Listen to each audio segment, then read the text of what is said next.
Hey guys, welcome back. Oh my gosh.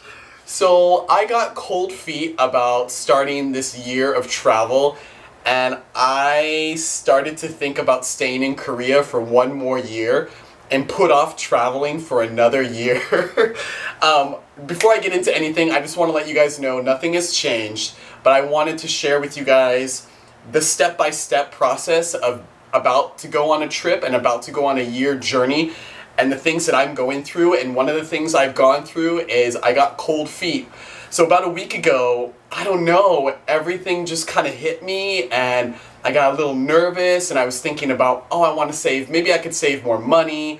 I'm traveling to a part of the world that I've never traveled to before, Central Asia, and they don't speak a lot of English there, really much at all. I've traveled alone before. I traveled Southeast Asia 2 years ago for 6 months and I loved it and I didn't have any issues. This time is a bit different because the first 3 to 4 months I'm going to be traveling in Central Asia, in Uzbekistan, Kazakhstan, Russia. And this is a whole different ball game, and I got a bit nervous. I couldn't believe I was getting nervous and questioning about traveling there. I'm like, oh my gosh, I already got my Russian visa, which I spent so much work getting.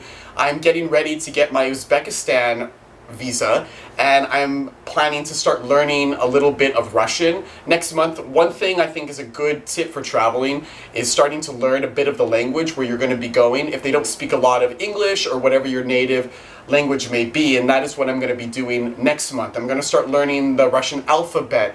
Because one good thing about traveling in this part of the world is that all these countries speak Russian. However, they still speak their native language like Uzbek or Kazakh. It'll really help me to learn the language and just getting around. Things like hello, how are you, please, where, directions. Another good tip about learning languages is not only will it help you get by, but it also can come across as very polite. To be in these areas and for natives to hear you say words in their language definitely can come across positive and can really alter things that they may do for you or how your trip may go. But yeah, I've gotten a bit nervous. This lasted about 48 hours. About 48 hours it took me to kind of work out these emotions and these feelings, and then I'm like, okay, Patrick, this was just temporary, this was just a bit of nerves before traveling. However, I do think this is normal. I think that's one thing about life, whether it's traveling or moving or changing jobs or going to school. Every time we make a big change, we get nervous, and I think this is totally normal because we just don't know what's gonna happen. We don't know what's the right way to do it. There isn't really a right way to do it. You just do it and you hope for the best and you get yourself prepared.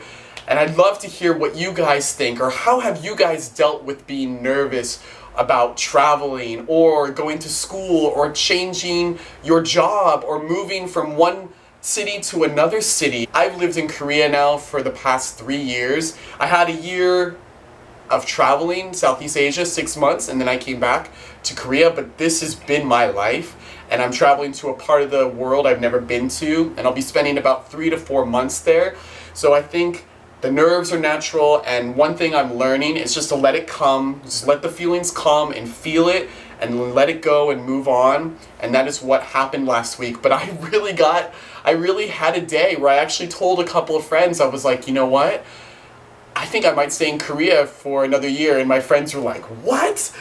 Patrick, what are you doing? You just got your Russian visa, and I'm so shocked to hear this. And it only lasted again for a couple of days, and I moved through those feelings. We all have different issues and different things that make us a bit nervous, but this in particular was something I really wanted to share, especially as I'm leading up to leaving Korea and going on this year of travel. I'm now down to, I believe, I'm about at 7 weeks, 8 weeks, about a solid 2 months before I leave Korea and I land in Astana, Kazakhstan. So it's coming fast, it's coming fast. What I'm planning to do is I'm going to try to share a video every week leading up to my travels about what I'm doing, about what I'm feeling. I'm going to share with you guys how I'm going to sell a lot of my furniture here, what I'm going to do about health insurance, what else I'm going to do about visas. I will be talking about visas later on once I get going with traveling. Again, guys, thank you so much for being a part of my journey and following me. If you really like this video and you're excited to follow me on this journey, feel free to subscribe and join me.